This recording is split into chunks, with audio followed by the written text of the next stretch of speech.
Voilà, donc bonsoir cher public. Ce soir, nous avons décidé de faire, une enquête ou des enquêtes pour votre, plus grand plaisir. Bien sûr, sur, l'actualité de ce qui se passe en ce moment. Alors bien, sachez que je ne prétends pas que nous allons dire la vérité, c'est une des probabilités parmi tant d'autres, hein. Tout ce qui est proposé n'est pas la vérité, c'est des probabilités suivant les lignes les plus, on va dire, les lignes les plus marquées en fonction de l'avancée de la conscience humaine et de ses mouvances. Donc, l'objet de ces enquêtes, nous allons parler de cette fameuse pyramide noire. Je ne sais pas si tout le monde en a entendu parler, qui est dans le centre de la France, à Saint-Amand-de-Montrond, qui s'appelle également la Cité de l'Or, se situe exactement au plein centre, en plein centre de la France.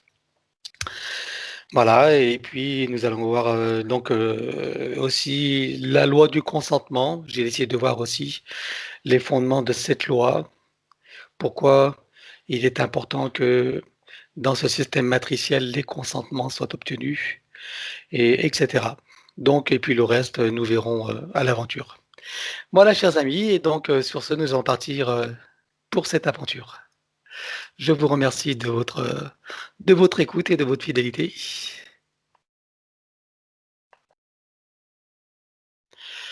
Alors, pour cette séance, cette enquête, je voulais savoir, au niveau de la loi du consentement. Je me posais la question, au sein de cette matrice, il est apparemment nécessaire que les consentements soient obtenus. Alors moi, ma question c'est, qu'est-ce qui fait que ces entités, si négatives soient-elles jusqu'au plan archéologique, qu'est-ce qui fait que ce consentement soit nécessaire? Parce qu'après tout, puisque ce sont des entités rebelles, elles pourraient ne pas obéir à cette loi. Alors j'aimerais toi, Emmanuel, maintenant que tu prennes l'information, qu'est-ce qui fait que cette loi soit importante, ce consentement soit respecté pour agir comme, pour faire ce qu'ils ont envie de faire?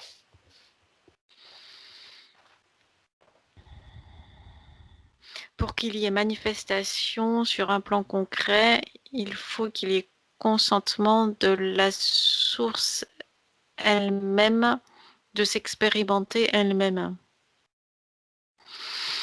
C'est-à-dire que ça remonte bien au-delà de ce que l'on appelle la dualité. Ça remonte jusqu'aux sources de la source elle-même, qui au début était une et ensuite s'est divisée avec son consentement en plusieurs sources qui elles-mêmes se redivisent encore en plusieurs autres sources, etc. Mais à chaque fois, il y a ce consentement de la source elle-même pour se diviser elle-même. Ce que tu appelles loi de consentement dans notre plan, ça n'est que la manifestation de, de cet état de fait dans notre plan. Si ça n'était pas, ça ne pourrait pas se manifester. Alors, sur un plan plus concret, pour un humain, pour qu'une entité puisse agir sur un humain, que l'humain soit conscient ou pas, c'est sur plusieurs plans évidemment, sur divers plans, un consentement est toujours nécessaire. On est d'accord? D'une façon ou d'une autre? Oui, d'une façon ou d'une autre. C'est-à-dire qu'on peut consentir sans avoir consenti de façon consciente. Le consentement peut être obtenu de façon détournée, biaisée, sans que l'autre s'en rende compte. Il peut être obtenu en état de conscience modifié, pendant les rêves, entre deux vies, sur d'autres plans.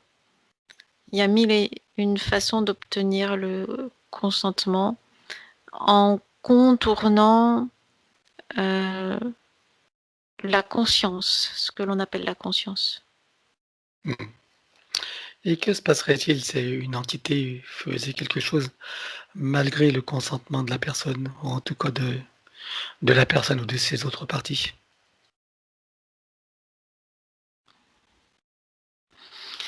Il y a comme une sorte d'effondrement de l'information. Elle ne peut pas se manifester. D'accord, C'est comme si l'information était comme absorbée par un trou noir et elle ne peut pas se manifester. Ça ne marche pas. c'est vraiment lié à une loi créatrice alors. Oui, Même pour un archonte ne peut rien obtenir de quelqu'un qui n'a pas consenti d'une manière ou d'une autre. non, OK. Et donc tu disais que les consentements ne s'acquièrent pas que on va dire, de l'état de veille d'une personne, il s'obtient dans tous les états de conscience possibles ou dans toutes les dimensions possibles. exact.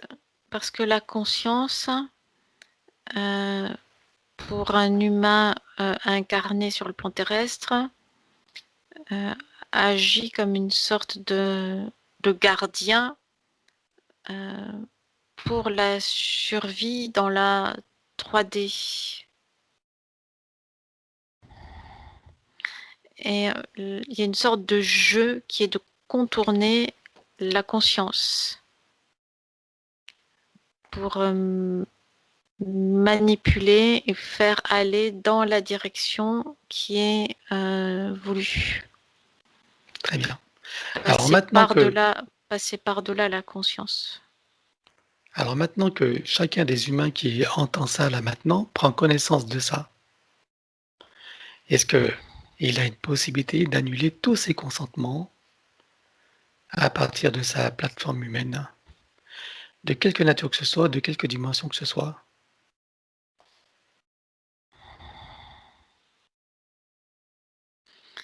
Oui, mais c'est comme s'il y avait un système de coffre-fort, un système et un système de couches. OK, mais comme tous les coffres ont une faille, regarde quelles sont les failles possibles pour, déjouer tous ces coffres et toutes ces couches? Qu'est-ce qui ferait qu'un humain, donc, annule tous les consentements, conscients et inconscients, de quelque dimension que ce soit, quelque état que ce soit? Qu'est-ce qui ferait qu'un humain puisse tout annuler? Je suis sûr que tu peux avoir l'information, tu la prends là où elle est quelque part, et dis-moi qu'est-ce qu'un humain pourrait dire ou faire pour tout annuler? En faisant appel à sa conscience divine. C'est une étincelle, c'est l'étincelle de conscience divine. Alors concrètement, quel conseil tu peux donner à une personne qui te le demande? Quel conseil lui donner? Qu'est-ce qu'il doit faire pour le demander à sa conscience divine, à son étincelle? Comment est-ce qu'il peut formuler ça? C'est en émettre l'intention. Et l'intention est comme un vaisseau qui se dirige directement vers cette étincelle de conscience divine. À condition bien sûr que cette intention soit étayée par une profonde conviction Oui, la et une grande conviction, détermination. la conviction, c'est ce qui est le carburant en quelque sorte du vaisseau. Très bien. Conviction, détermination. Mhm. Sans conviction ni détermination, c'est comme si le vaisseau de l'intention n'avait ni moteur ni carburant. Bien. Est-ce que nous, c'est dans les séances que nous faisons, toutes ces annulations, est-ce qu'elles est-ce qu'elles sont efficaces et est-ce qu'elles ont donc, cette action d'annulation?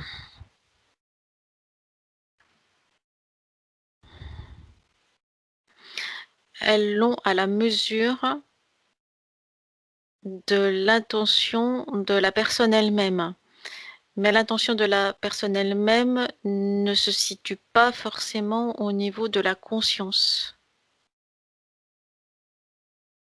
Mhm. C'est-à-dire que la conscience peut être complètement séparée et enfermée des autres strates, des autres couches de ce qui forme la psyché d'un être humain.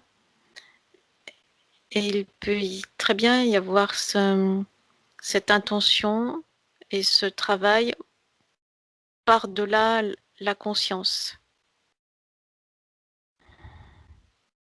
Ok, mais dans ce travail, Soit l'intention vient de la conscience elle-même et fait sauter par la puissance de l'intention tous les murs, toutes les différentes couches, pour se rendre directement jusqu'à cette étincelle divine. Mais le point de départ de ce vaisseau de l'intention peut se situer ailleurs que dans la conscience. D'accord. Et c'est aussi Et efficace. comment est-ce qu'ils peuvent s'y prendre alors? Comment chacun peut s'y prendre pour ça? La façon la plus puissante est de partir du plan de conscience. Et qu'est-ce que tu appelles le plan de conscience? Le fait d'avoir conscience, d'émettre cette intention.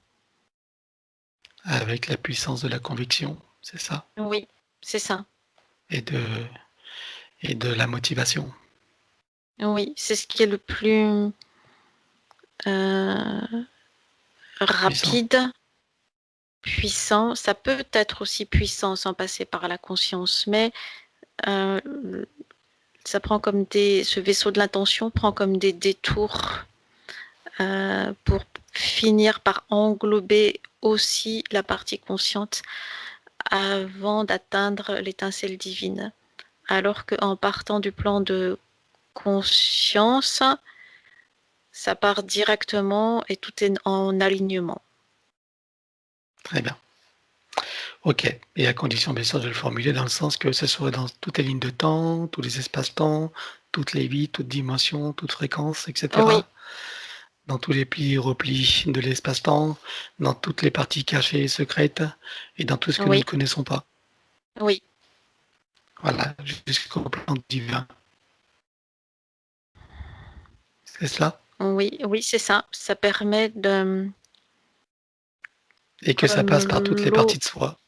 c'est ça, ça permet comme l'eau d'une cascade d'arroser en quelque sorte et d'informer d'intention euh, tous les replis des espaces-temps, toutes les lignes de temps et tous les plans de conscience. Très bien. Alors moi, j'aimerais revenir sur un plan plus actuel par rapport à cette loi de consentement. On avait vu que le plan qui est appliqué actuellement, par rapport à ce Covid qui est un prétexte que nous savons maintenant, beaucoup d'entre nous le savent déjà, nous avons pu remarquer qu'en fait tout est déjà annoncé depuis très longtemps dans des films, des documentaires, des affirmations, et cetera. Tout est annoncé à l'avance. Est-ce que est-ce que ça fait partie justement de ce jeu de, on va dire, de consentement? Oui,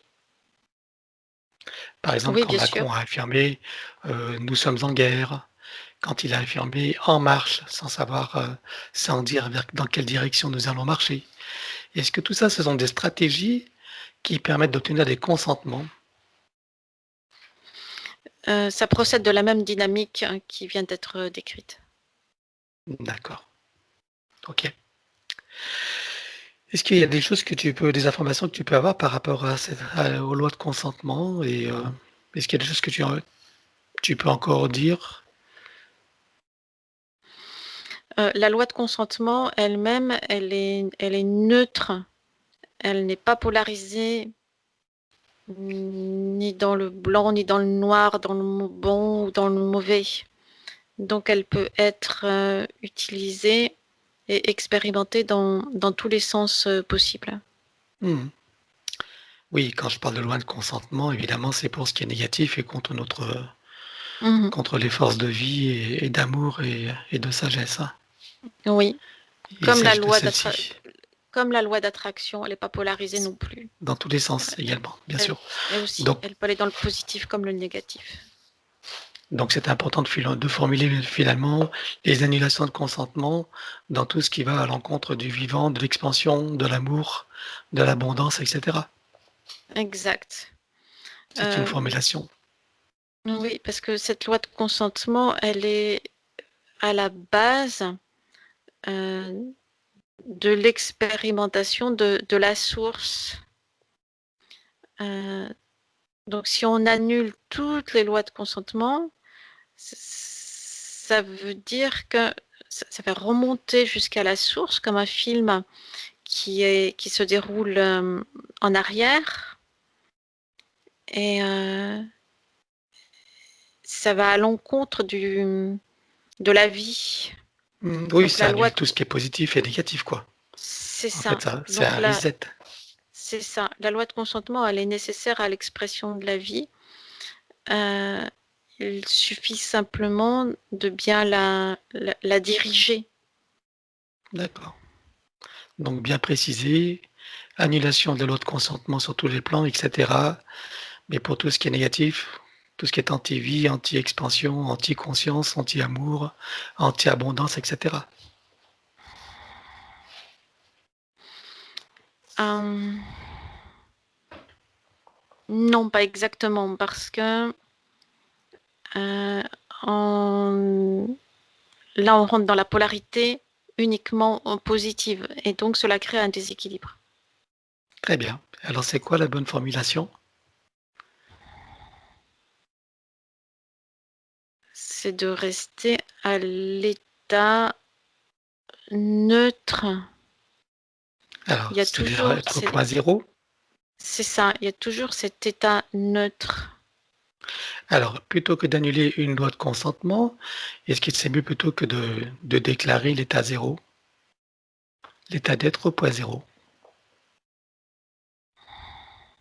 Oui, parce que si tu annules une loi de consentement, sur quelque chose de négatif, il y a en quelque sorte ça crée un déséquilibre. Et Il un y a comme balancier. c'est ça, il y a comme le Mhm. retour de bâton en quelque sorte et Donc le mieux, c'est de... ça crée un effet de balancier et le déséquilibre dans ce balancier. Donc du coup, la loi de consentement n'est pas souhaitable à annuler. C'est plutôt de créer un état d'être au point zéro. C'est ça la clé. Oui, c'est ce qui remet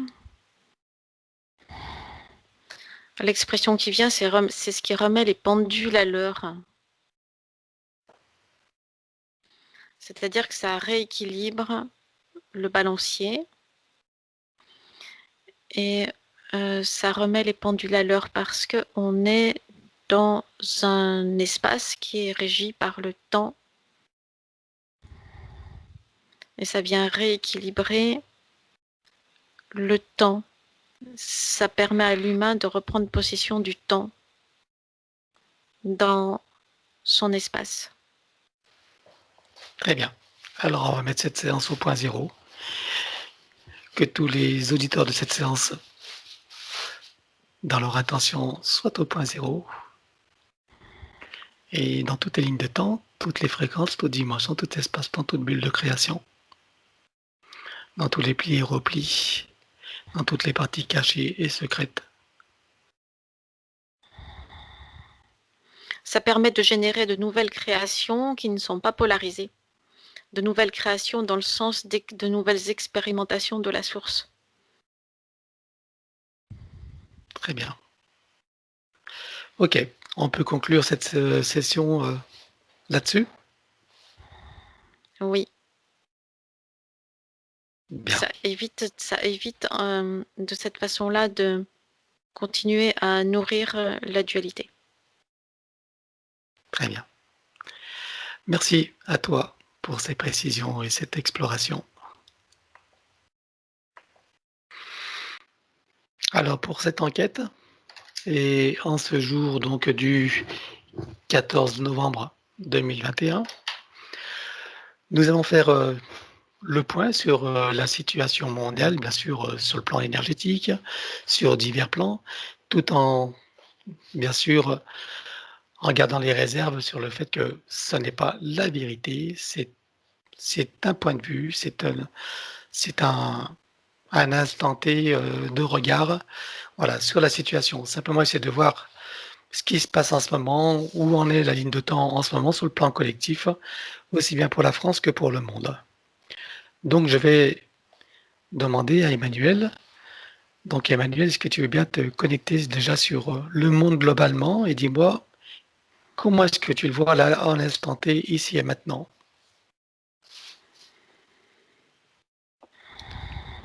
En sachant tous les enjeux qui se jouent, à commencer par les élections de Trump, etc. Et ce qui se passe pour la France dans les dernières mesures, les durcissements progressifs. Il y a, il vient tout de suite l'image d'un équilibre, d'un élastique sur le point de rupture, presque à la rupture, presque à l'état de rupture de l'équilibre. Rupture de l'équilibre. Là, tu parles au niveau mondial ou au niveau de la France? Au niveau mondial. Quel pourcentage est-ce que tu vois de cette probabilité de rupture d'équilibre?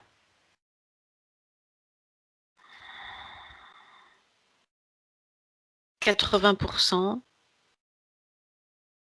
mais ça varie. Il y a aussi 70, c'est entre 70 et 80%. De chance pour qu'il y ait une rupture d'équilibre? Oui, Et à quoi est due cette rupture d'équilibre? Regarde. c'est deux forces antagonistes qui tirent chacune de leur côté. Mmh. C'est comme si l'expérience de la dualité était arrivée dans sa phase finale.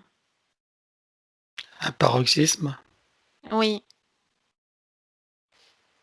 Et quand tu dis rupture de l'équilibre, quelles sont les conséquences si celle-ci a lieu? le chaos, une sorte d'effondrement euh, soudain, effondrement soudain des civilisations et de tout le système. Si tu te connectes sur Trump là maintenant, dis-moi comment est-ce que tu le perçois? Sans bien sûr le prendre pour un sauveur, hein, c'est simplement pour voir son énergie et ses intentions.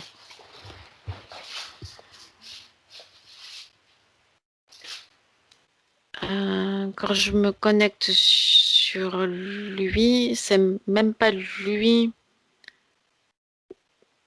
auquel je me connecte directement. C'est une sorte de système. C'est en pleine tempête. C'est en pleine tempête énergétique. C'est bousculé à la limite d'être débordé. Quand tu parles de système, tu veux dire quoi par là?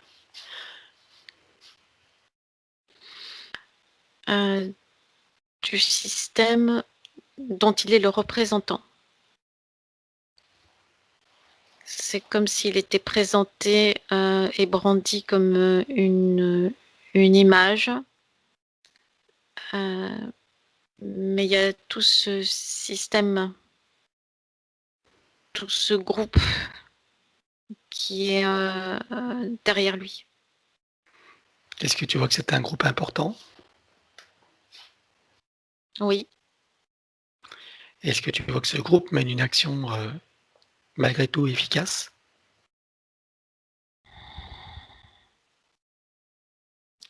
oui, il y a des lames, je ne sais pas pourquoi, comme des lames d'épée tranchantes, euh, comme s'il tranchait des têtes, quelque chose comme ça.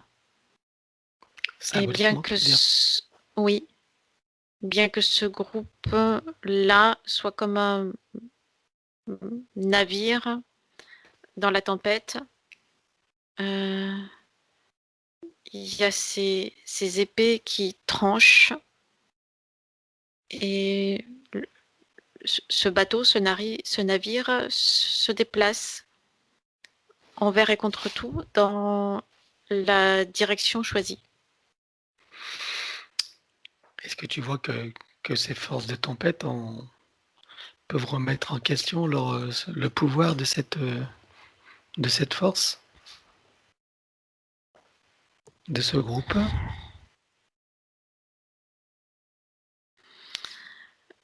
Par la force d'inertie, oui, c'est possible. C'est-à-dire que si les forces qui sont en face de ce groupe-là décident de rester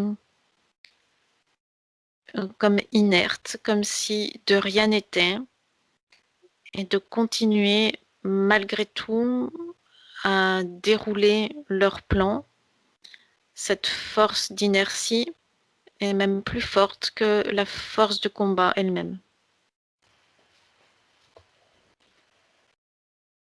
Quelle serait la solution alors pour combattre cette force d'inertie?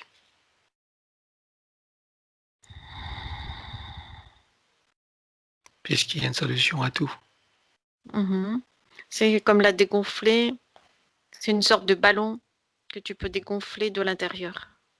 Comme ces ballons de baudruche, un minuscule trou d'aiguille, un minuscule trou fait par une toute petite aiguille suffit à dégonfler le ballon.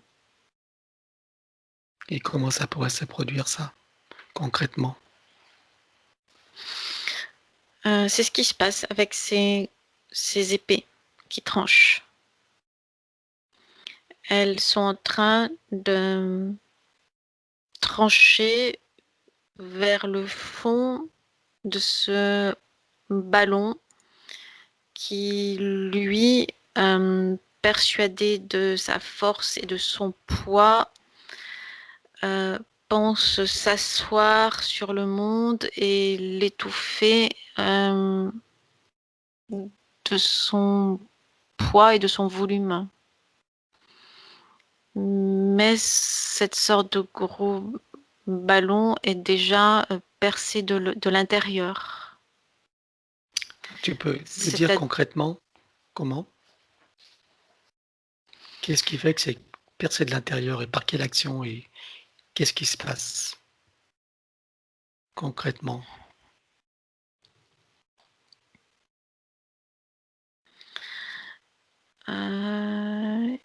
il y a le mot juridique qui vient, comme si les premiers coups d'aiguille venaient par des actions juridiques Ah, qui, qui stoppent une sorte de processus. L'image qui vient, c'est David contre Goliath. mmh.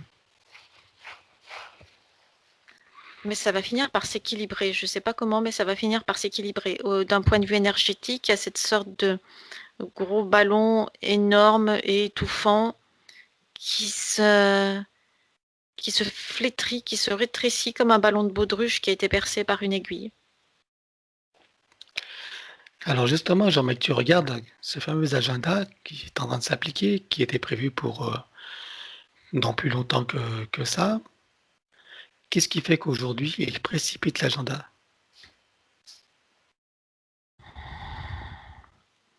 Je pense que c'était 2030 ou 2045, je sais plus. Qu'est-ce qui fait que là, on est en plein dedans? Parce qu'il sent qu'il est en train de se dégonfler, que les coupures sont trop grandes. Et avant qu'il perde la face, euh, il faut avoir déroulé tout le, tout le tapis pour pouvoir cacher dessous, pour pouvoir cacher sous ce tapis. Il faut dérouler le tapis impérativement vite. Quelles sont les plus grandes peurs on va dire, de cette élite mondiale? d'être découverte. Et pourtant, elle l'est déjà. Pas par suffisamment de conscience humaine.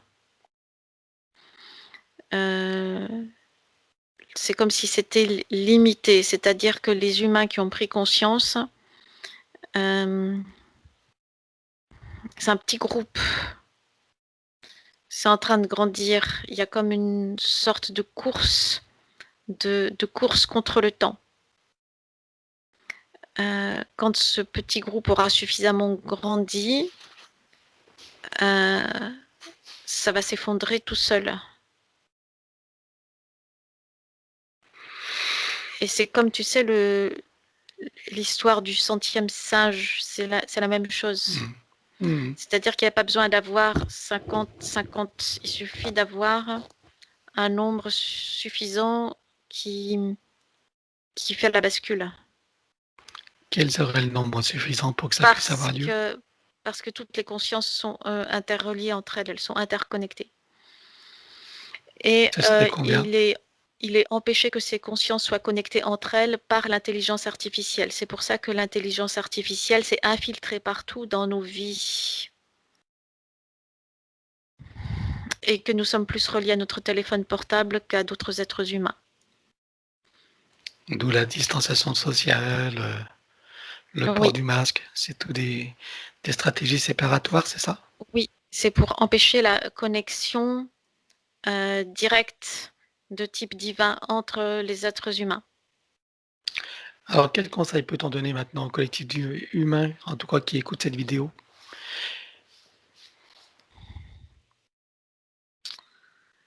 De lâcher l'électronique et de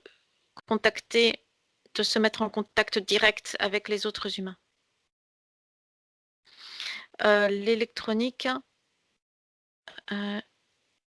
a séparé les humains les uns des autres. Ils sont plus facilement manipulables. Ils sont isolés les uns des autres.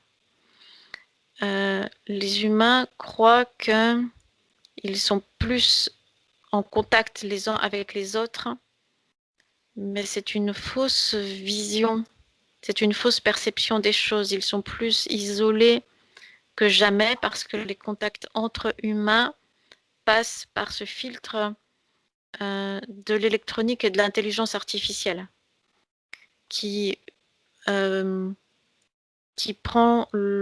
lui permet de prendre le contrôle total, ça lui permet de sonder les intentions des humains, leur niveau d'émotivité, leur niveau de résistance. Et ça vient pirater en quelque sorte toutes les interactions entre humains. Ok.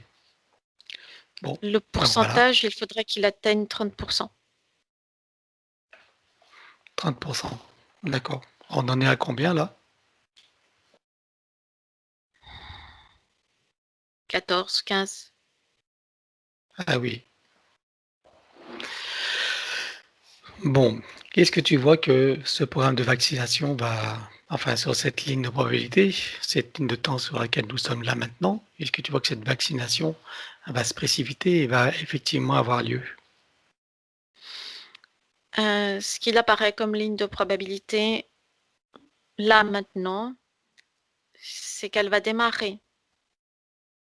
Le plan de vaccination va démarrer dans une sorte d'urgence catastrophiste, en désordre.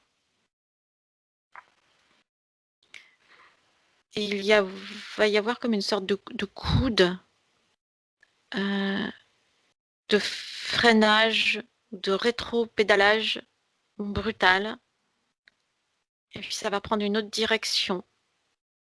Qu'est-ce qui va provoquer ça? Ça va s'arrêter. C'est les 30%. Les 30% de prise de conscience. Donc les 30% vont avoir lieu, même si on en est à 14 pour l'instant? Oui, c'est sur la projection de cette ligne de temps qui apparaît là maintenant. Très bien. Ok. En sachant bien sûr que c'est pas la vérité, c'est une possibilité, n'est-ce pas? C'est une ligne de temps parmi d'autres, mais c'est celle qui se profile là maintenant. D'accord. Qu'est-ce qui pourrait faire d'autre que ce programme de vaccination n'ait pas lieu? Est-ce que tu vois d'autres choses qui pourraient avoir d'autres forces ou d'autres événements qui pourraient avoir lieu pour que ça puisse pas se faire? Que ce soit court-circuité, on va dire. Il y a quelque chose lié avec le temps. C'est comme si chacun, de chaque faction, cherchait à gagner du temps. Je sais pas, j'ai pas la réponse, mais c'est lié avec le temps. Mais tu peux avoir la réponse. Donc tu vas prendre les fréquences nécessaires, tu prends la hauteur nécessaire et tu vas trouver la réponse.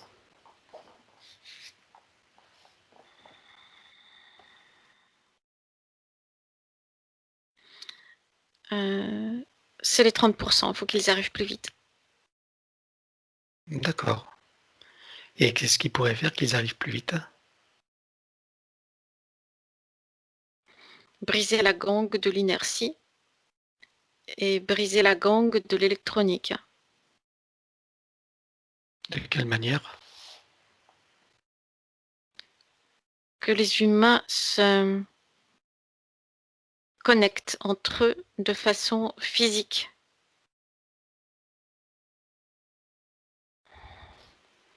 Ok.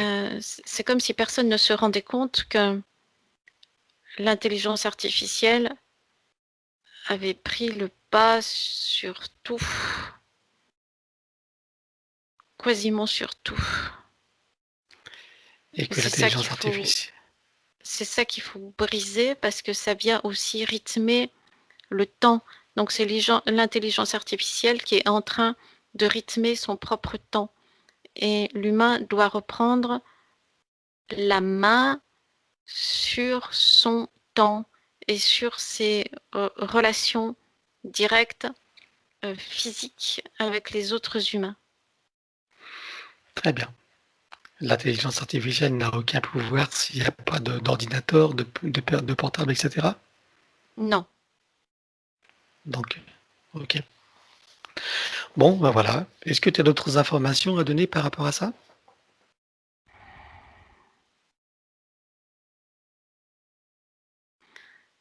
Non, pour l'instant non. Il vient toujours que c'est l'intelligence artificielle qui cherche à comprimer le temps. C'est cette intelligence artificielle qui resserre le temps pour que les humains n'aient pas justement ce fameux temps pour s'organiser entre eux. Hmm. D'accord. C'est D'où la comme s'il fallait précipitation. poser, c'est comme s'il fallait poser des premières bases via ces réseaux électroniques qui sont devenus incontournables dans le type d'organisation humaine dans laquelle nous sommes, mais simplement pour s'en servir comme d'un tremplin pour regagner notre autonomie et notre liberté. Hmm. Très bien. Alors, au vu de ce que tu as dit tout à l'heure en début, tu disais qu'il y a 70%, 80% de chances pour qu'il y ait ce basculement. Est-ce que tu vois que ces 20% ou 30% peuvent vraiment tout faire basculer? Oui, ça encore une fois lié au temps. À partir du moment où l'être humain reprend la maîtrise de son temps, la bascule se fait immédiatement. Ça peut Donc se ça veut faire dire, ça peut se faire en un quart de seconde. est-ce que ça veut dire qu'il faut en finir avec internet et le téléphone portable? Est-ce que c'est possible ça, dans notre société aujourd'hui? C'est devenu impossible. C'est pour ça que j'ai parlé du marchepied qui sert à se retrouver. mais pas l'utiliser en tant que finalité. D'accord. Qui permettent de se rencontrer et de se connaître et de se rencontrer, c'est ça? Mmh. Et d'avoir une approche physique et non pas, artificielle, Oui, c'est ça? C'est ça la clé alors? oui. Enfin, une des clés. Une des clés. Une des La clés. clé reste, en amont, la prise de conscience et la connexion avec son étincelle divine. Mmh. Et le point zéro. Oui, Très bien. OK, c'est-à-dire l'énergie du non-jugement, de la non-peur, enfin de la paix en soi, de la confiance. c'est ça, c'est ce qui permet de partir, de démarrer sur d'autres créations de la source qui s'expérimente elle-même, mais d'autres créations non polarisées. Parce qu'une polarisation dans un sens entraîne toujours la polarisation dans l'autre sens pour créer Mmh. l'équilibre. C'est toujours la recherche de l'équilibre. Mmh. D'accord, toujours au point zéro. Mmh. Très bien. Bon, eh bien écoute, je te remercie et ça va être la fin de cette enquête. Voilà, donc je le répète encore une fois, c'est pas la vérité. Tout n'a pas forcément été dit et tout est possible, dans un sens comme dans l'autre. C'était juste, voilà, une observation à ce moment T. Merci à vous, merci à tous de votre attention et de votre fidélité et merci à toi Emmanuel.